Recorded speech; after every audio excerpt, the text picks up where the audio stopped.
Hub में गए थे, यूपीएससी हब में गए थे during the preparation phase, not पो एंड रू, मतलब आप मेंस वेंस के लिए गए थे, आप ओआरएन गए थे?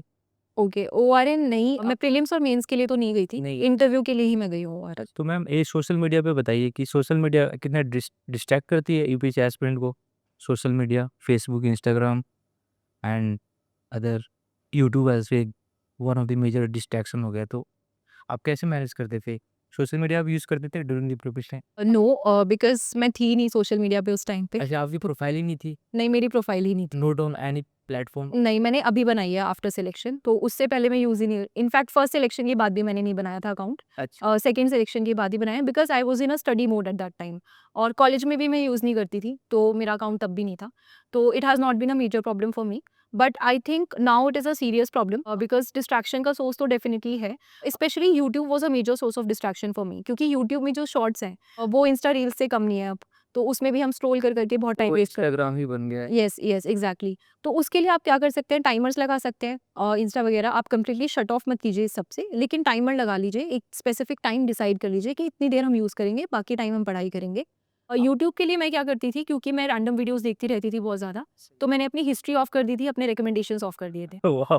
सच स्मार्ट अप्रोच। तो मैं यूट्यूब जब भी खोलती हूँ, तो उसमें your watch history is of लिखा आता है, और उसमें जब तक मैं खुद से सर्च करके कुछ वीडियो प्ले नहीं करूँगी, मुझे कुछ नहीं दिखेगा, मुझे कोई रिकमेंडेशन नहीं आएगी। सही। तो इस तरीके से मैंने अपना टाइम सेव किया था यूट्यूब से। या तो कोमल मैम, जैसे जो एस्पिरेंट मतलब ऑप्टिमम नंबर ऑफ अटेम्प्ट्स कितने देने चाहिए एक यूपीएससी एस्पिरेंट को, और उसके बाद अल्टरनेटिव की तरफ शिफ्ट हो जाना चाहिए?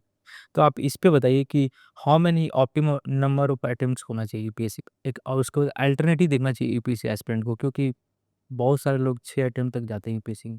तो आपके हिसाब से क्या होगा ideal number of I think attempt? 6 attempts तक जो जा रहे हैं उनका, I think it's a passion for them कि वो यूपीएससी ही करना चाहते हैं।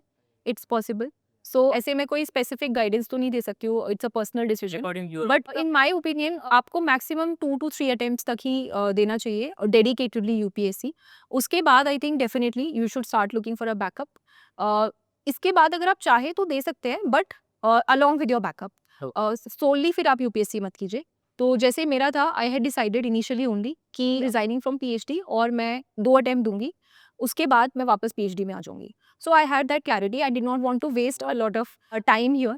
तो because these are the most precious years of our life, and we can not waste them on something that is very uncertain. Uncertain? Exactly. So 2 से 3 attempt के बाद backup पे काम करना आई थिंक स्टार्ट कर देना चाहिए। You know